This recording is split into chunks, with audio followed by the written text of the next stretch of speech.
In this video, we're going to be going over our Rafa leveling guide. This is going to take you through all the way until level 50, so you can use this right when you start the game. And we're going to be utilizing the Peacebreaker cannons. I personally think this is one of the best leveling action skills in the entire game, and they are very, very nice at just dealing like passive damage and mobbing. So this is seriously one of the easiest like leveling times that I had was playing Rafa because they're constantly active, they're constantly doing damage in addition to you shooting your actual weapons. So like there's a lot you can do. You move really quick. So there's a lot of things you can do with this character, and it overall just feels really good. I'm going to have a leveling guide out for all the characters. So if Rafa's not the one you're looking for, make sure you check my channel and find the proper character that you plan on starting with.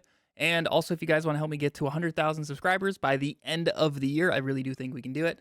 Hit that subscribe button. It really does help me out, and thank you so much. But yeah, let's go ahead and jump into this Rafa leveling guide. Like I said, we're going to be using the Peacebreaker cannons, and with this, we're going to be focusing on increasing their fire rate, just because at base they do shoot kind of slow, so it does help to give them that 20% fire rate here out of the gate.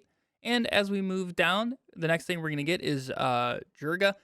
I'm sorry in advance for all of these skill names. I'm probably just going to avoid saying them just because I am going to mispronounce them. Rafa's skill trees are crazy in terms of the names, but this is going to help you keep the Peacebreakers active basically at all times. Whenever you critically hit, your action skill duration is restored. So that's going to be very, very helpful for keeping it active. And that combined with the augment right here in Stinto is going to allow your Peacebreaker cannons to critically hit. And you're going to get some of that action skill duration restored, which is very nice on kills. So these combined, you can keep it up throughout the entire mobbing section. As long as you're killing things, your action skill is going to be active. And obviously the crit chance, 20% crit chance is very nice for just extra damage. And you're going to be stacking crit chance and damage, which is really good. Then as we move down, we can increase our skill damage even further with Maestro here. And then for our 2 points to move down, you can do like 1 and 1 into Sia or El Valiente. Any of those, you can put 2 points into 1 and 1. Doesn't really matter. Just we're going to be using 2 points to move down right now. These aren't going to be good until a little bit later on. So it's completely up to you if you want more shields or just more damage when you do have full shields. But that's not going to be super active all the time just by itself. So we're going to need to invest into both to make, this one do some extra damage. You're going to need this one. So we'll get to that in a little bit. Just put 2 points anywhere there. And the first thing you're going to want to do is go down into the left subtree here, because this is going to be all about indirect projectiles. So this is going to include our action skill weapons.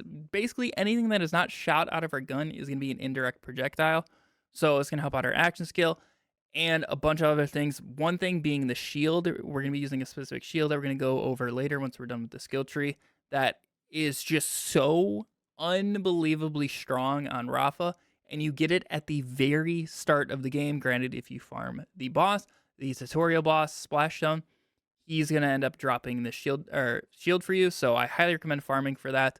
But yeah, this is gonna increase its damage and our action skills damage.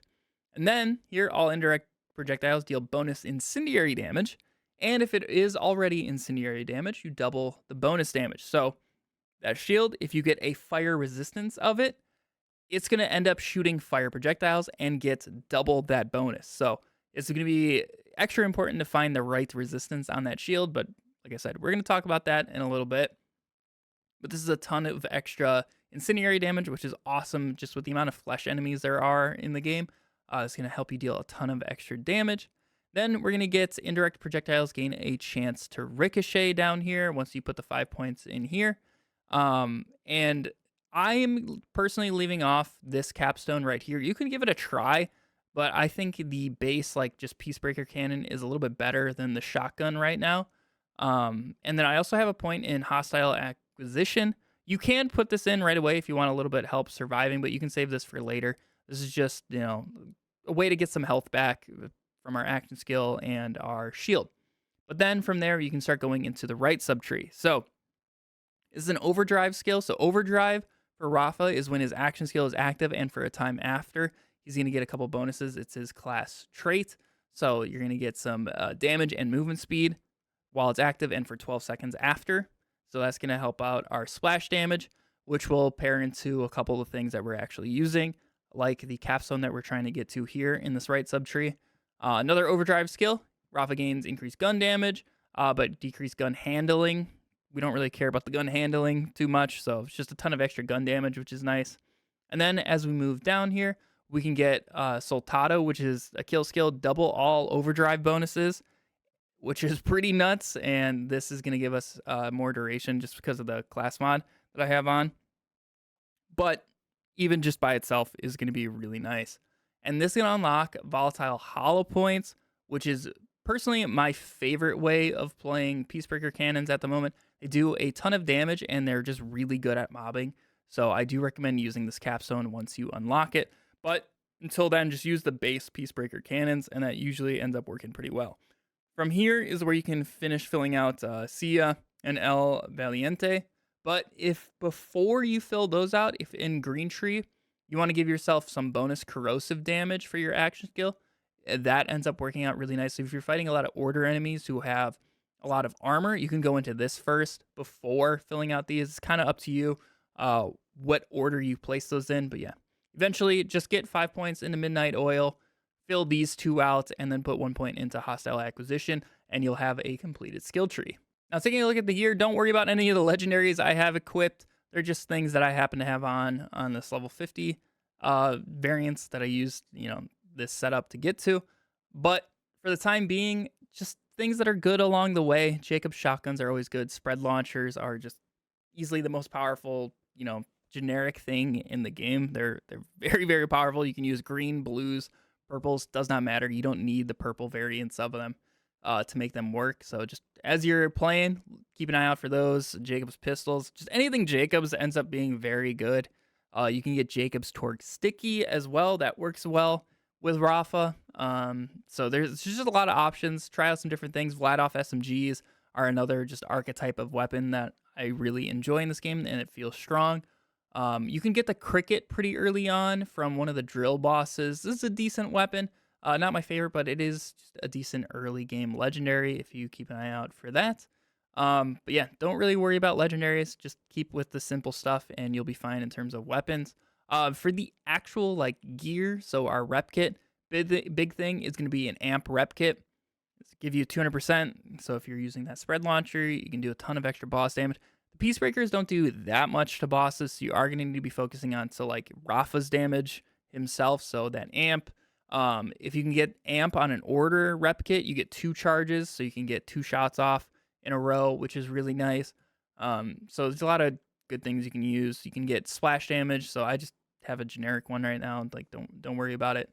Yeah, just look for amp. That's the most important part. Then look for order, so you get 2 charges of that amp, and then something else. The third thing doesn't really matter. Just something else to benefit you.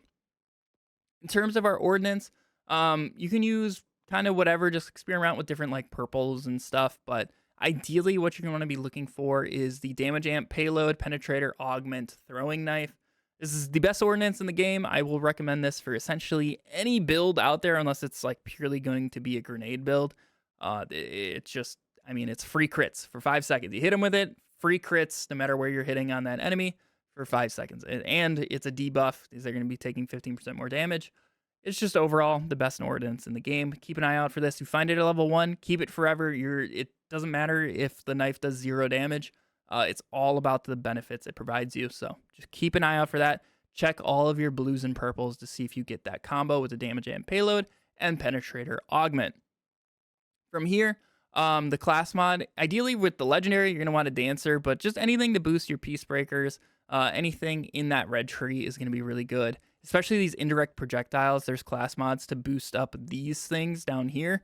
Keep an eye out for those until you get your hands on the legendaries, because the shield that we're about to talk about is going to benefit heavily from that. And obviously your action skill will as well, as it is an indirect projectile. So the thing that I'm talking about is the fireworks shield. This is going to be one of your main sources of damage and clearing. It's seriously so strong. All the bosses are going to have ads, and one of the best things you can do for boss damage is just not shoot the boss, kill the enemies near him, and get those missiles to fly out. If you can get this thing with an incendiary resistance, it's going to be doing even more bonus incendiary damage with our skills.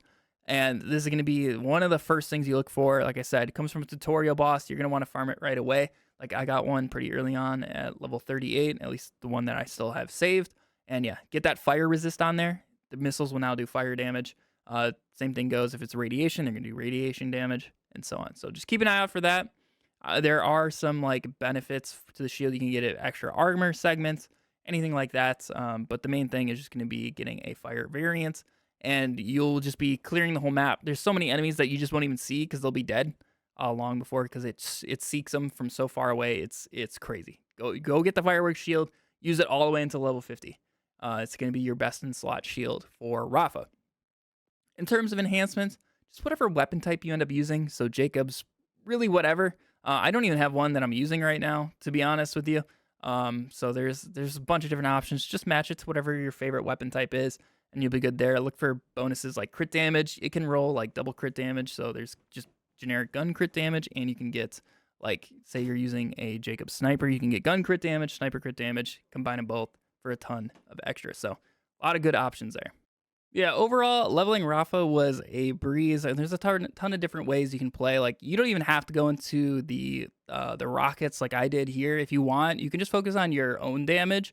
I just like to passively kill things. Like, this, honestly, my favorite way of leveling. Makes it very quick and easy and very minimal effort for me. So that's personally what I like to do. But another really strong option is to go into like vitriol and concentrated buildup. Get to that bonus damage. Bonus damage is so strong in this game. Get that first shot of the magazine. You can swap to like Bullet Buddy Deluxe to get ammo regen. Like, there's a lot of really good options out there. There's a ton. This is just personally my favorite way of going about it. So if you want to like swap these out for here, get Beam Team, all those are just perfectly viable. Play however you see fit, but this is personally what I do. Hopefully it gives you a nice little like baseline of where to be focusing on. This left tree is just the main part. Like, basically whatever leveling Rafa you're doing is going to be using this left subtree of Peacebreaker. It's so strong with the indirect projectiles. If you did enjoy the video, gave you a nice little head start here on Rafa, make sure you guys are subscribed. Once again, I would love to hit 100K by the end of the year. Seriously, it would be a dream come true. So if you want to help me out with that, hopefully I'll see you back. I have a ton of Borderlands 4 content, so I got you guys covered. There's so much to talk about with this game, so make sure you stay tuned for that. But yeah, thank you for watching this far in the video. I really do appreciate it, and I'll catch you all in the next video. See ya.